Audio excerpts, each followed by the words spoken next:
Students, मैं Jyoti Sharma Rajasthan competition classes में आप सभी का स्वागत करती हूँ।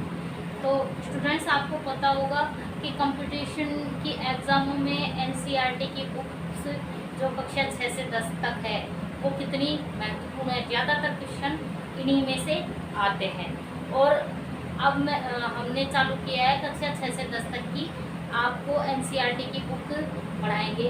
उसमें से कंटेंट आपके लिए निकालेंगे।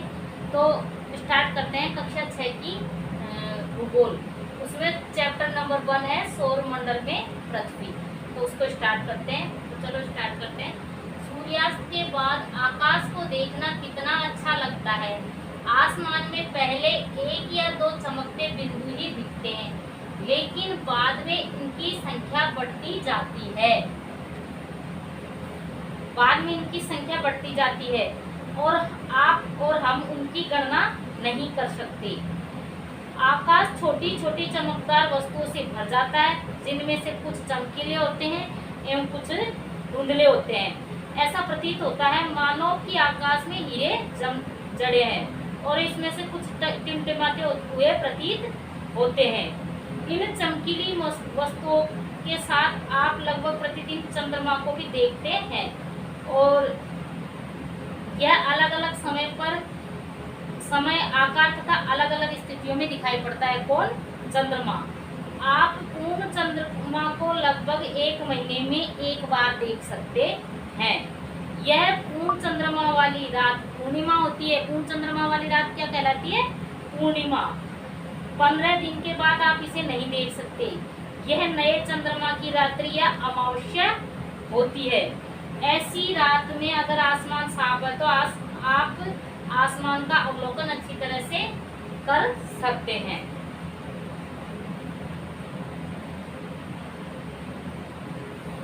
रात्रि में आसमान की ओर देखते समय आप तारों के विभिन्न समूहों द्वारा बनाई गई विविध आकृतियों को देख सकते हैं। ये क्या कहलाती है? ये आकृतियां ये नक्षत्र मंडल कहलाते हैं। अर्सा मेजर या बिग बियर इसी प्रकार का एक नक्षत्र मंडल है। बहुत आसानी से पहचान में आने वाला नक्षत्र मंडल है सप्तऋषि। यह 7 तारों का समूह है जो कि नक्षत्र मंडल अर्सा मेजर का भाग है। अपने परिवार या पड़ोस में किसी बड़े व्यक्ति को से कहिए कि वह आपको आसमान में और अधिक तारों, ग्रहों तथा नक्षत्र मंडल को दिखाए। प्राचीन समय में लोग रात्रि में दिशा का निर्धारण तारों की सहायता से करते थे। उत्तरी तारा उत्तर दिशा को बताता है। इसे ध्रुव तारा भी कहा जाता है। यह आसमान में हमेशा एक ही स्थान पर रहता है। अब नेक्स्ट चलते हैं सौरमंडल। सौरमंडल है सूर्य, 8 ग्रह, उपग्रह तथा कुछ अन्य खगोलीय पिंड जैसे क्षुद्र ग्रह एवं उल्का पिंड मिलकर किसका निर्माण करते हैं? सौरमंडल का निर्माण करते हैं। और इसे हम क्या नाम देते हैं? इसे हम सौर परिवार नाम देते हैं। और जिसका मुखिया कौन होता है? सूर्य। आप देखते हैं सूर्य सौरमंडल के केंद्र में है। वह बहुत बड़ा व अत्यधिक गर्म गैसों से बना हुआ है। कौन बना है? सूर्य। इसका खिंचाव बल इससे सौरमंडल को बांधे रखता है। सूर्य सौरमंडल के लिए प्रकाश एवं ऊष्मा का एकमात्र स्रोत है, लेकिन हम इसकी अत्यधिक तेज ऊष्मा को सहन नहीं करते हैं, क्योंकि सबसे नजदीक का तारा होने के बावजूद यह हमसे बहुत दूर है। कौन है दूर? सूर्य। सूर्य पृथ्वी से लगभग 15 करोड़ किलोमीटर दूर है। कितने दूर है? सूर्य पृथ्वी से लगभग 15 करोड़ किलोमीटर दूर है। ग्रह सौरमंडल में 8 ग्रह है। सूर्य से दूरी के अनुसार देखते हैं बुध, फिर शुक्र, पृथ्वी, मंगल, बृहस्पति, शनि, यूरेनस तथा नेपच्यून। सौरमंडल के सभी 8 ग्रह एक निश्चित पथ पर सूर्य का चक्कर लगाते हैं। ये रास्ते दीर्घवृत्ताकार में फैले हुए हैं। किसमें फैले हुए हैं? दीर्घवृत्ताकार में। ये कक्षा कहलाते हैं। सूर्य के सबसे नजदीक है बुध। बुध सूर्य के सबसे नजदीक है। अपनी कक्षा में सूर्य के चारों ओर एक चक्कर लगाने में इसे केवल 88 दिन लगते हैं। बुध को कितने दिन? भाई सूर्य से नजदीक है तो जो नजदीक होगा वो चक्कर लगाएगा तो उसको कम समय लगेगा, जो दूर होगा वो चक्कर लगाएगा तो उसको ज्यादा समय लगेगा। इसलिए सूर्य के नजदीक होने की वजह से बुध को सबसे कम समय लगता है। और कितना समय लगता है? मात्र 88 दिन। शुक्र को पृथ्वी का जुड़वा ग्रह माना जाता है। कई बार ऐसा क्वेश्चन भी आ जाता है कि पृथ्वी का जुड़वा ग्रह किसे माना जाता है, तो शुक्र को माना जाता है, क्योंकि इसका आकार एवं आकृति लगभग पृथ्वी के समान है। अभी तक प्लूटो भी एक ग्रह माना जाता था, परंतु अंतर्राष्ट्रीय खगोलीय संगठन ने अपनी बैठक अगस्त 2006 में यह निर्णय लिया कि कुछ समय पहले खोजे गए अन्य खगोलीय पिंड तथा प्लूटो पौने ग्रह कहे जा सकते हैं। कब से? 2006 से। फिर नेक्स्ट है पृथ्वी। सूर्य से दूरी के हिसाब से पृथ्वी तीसरा ग्रह है और यह आकार में 5वां बड़ा ग्रह है और पृथ्वी ध्रुवों के पास थोड़ी चपटी है। यही कारण है कि इसके आकार को भूभाग कहा जाता है। कई बार ऐसा क्वेश्चन आ जाता है कि पृथ्वी के आकार को क्या कहा जाता है, तो पृथ्वी के आकार को भूभाग कहा जाता है। भूभाग का अर्थ है पृथ्वी के समान आकार। जीवन के लिए अनुकूल परिस्थितियां संभवतः केवल पृथ्वी पर ही पाई जाती है। पृथ्वी न तो अधिक गर्म है और न ही अधिक ठंडी।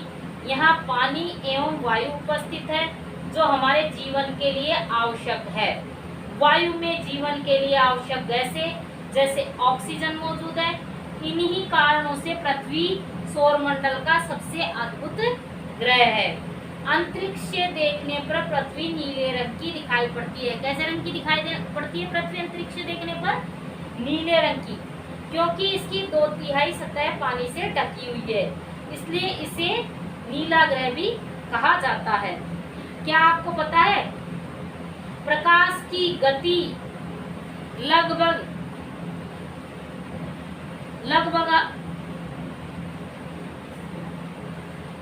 3 लाख किलोमीटर प्रति सेकंड है। प्रकाश की गति कितनी है? लगभग 3 लाख किलोमीटर प्रति सेकंड है। इस गति के बावजूद सूर्य के प्रकाश को पृथ्वी तक पहुंचने में लगभग 8 मिनट का समय लगता है। नील आर्मस्ट्रांग पहले व्यक्ति थे जिन्होंने 20 जुलाई 1969 को सबसे पहले चंद्रमा की सतह पर कदम रखा। चंद्रमा, हमारी पृथ्वी के पास केवल एक उपग्रह है। कौन सा है? चंद्रमा। इसका व्यास पृथ्वी के व्यास का केवल 1/4 है। कितना है इसका व्यास? पृथ्वी के व्यास का केवल 1/4 है।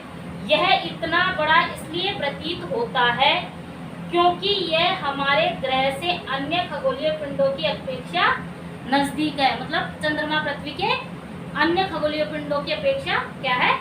नजदीक है। यह हमसे लगभग 3,84,400 किलोमीटर दूर है। अब आप पृथ्वी से एवं चंद्रमा की दूरियों की तुलना कर सकते हैं। अब उपग्रह किसे कहते हैं? उपग्रह खगोलीय पिंड है जो ग्रहों के चारों ओर उसी प्रकार चक्कर लगाता है जिस प्रकार ग्रह सूर्य के चारों ओर चक्कर लगाते हैं। और हमारी पृथ्वी के कौन लगाता है? चंद्रमा। मानव निर्मित उपग्रह एक कृत्रिम पिंड है। यह वैज्ञानिकों के द्वारा बनाया गया है जिसका उपयोग ब्रह्मांड के बारे में जानकारी प्राप्त करने एवं पृथ्वी पर संचार माध्यम के लिए किया जाता है। इसे रॉकेट के द्वारा अंतरिक्ष में भेजा जाता है एवं पृथ्वी की कक्षा में स्थापित कर दिया जाता है। अंतरिक्ष में उपस्थित कुछ भारतीय उपग्रह जैसे इनसेट, IRS, एडुसेट इत्यादि।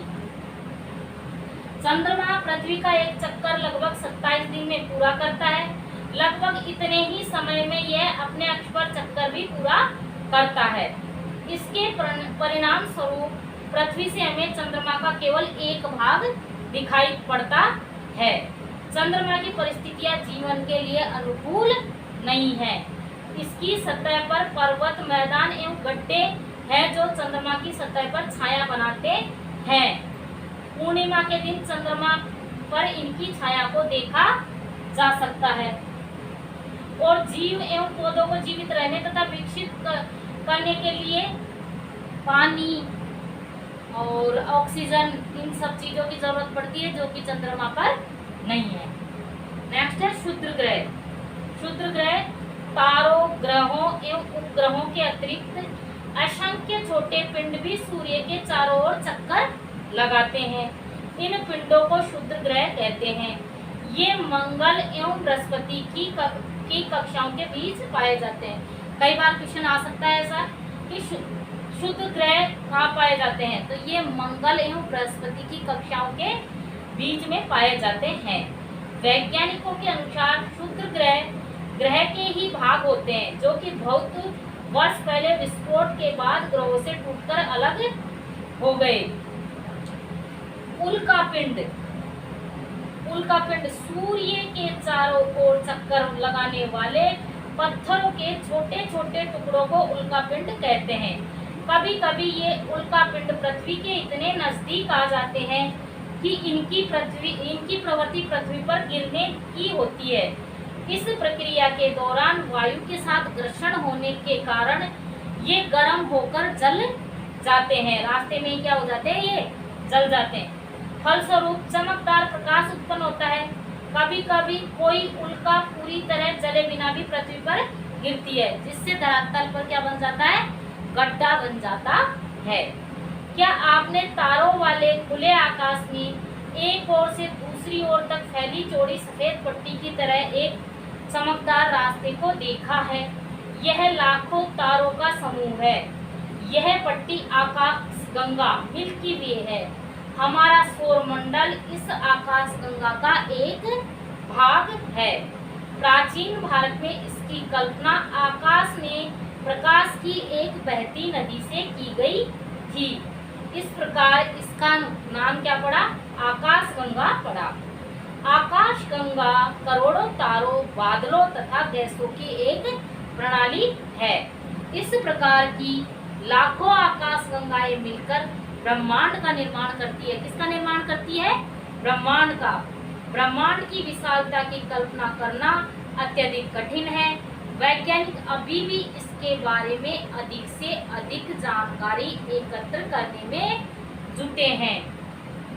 इसके आकार के संबंध में हमें कोई जानकारी अभी तक नहीं है, लेकिन फिर भी हम जानते हैं कि हम सभी इस ब्रह्मांड का क्या है, एक हिस्सा है। तो आज अपना फर्स्ट चैप्टर कंप्लीट हो गया है। राजस्थान कंपटीशन क्लासेज में आपको अब कक्षा 6 से 10 तक की ये NCERT की SST की बुकें पढ़ाई जाएगी। और आप ज़्यादा से ज़्यादा क्लास को लाइक, शेयर और सब्सक्राइब करें। अब इसके क्वेश्चन आंसर देख लेते हैं कुछ। किस ग्रह को पृथ्वी का जुड़वा ग्रह के नाम से जाना जाता है? तो किस ग्रह को जाना जाता है, तो शुक्र को। सूर्य से तीसरा सबसे नजदीक ग्रह कौन सा है? तो तीसरा सबसे नजदीक ग्रह कौन सा है, पृथ्वी है। सभी ग्रह सूर्य के चारों ओर किस प्रकार के पथ पर चक्कर लगाते हैं?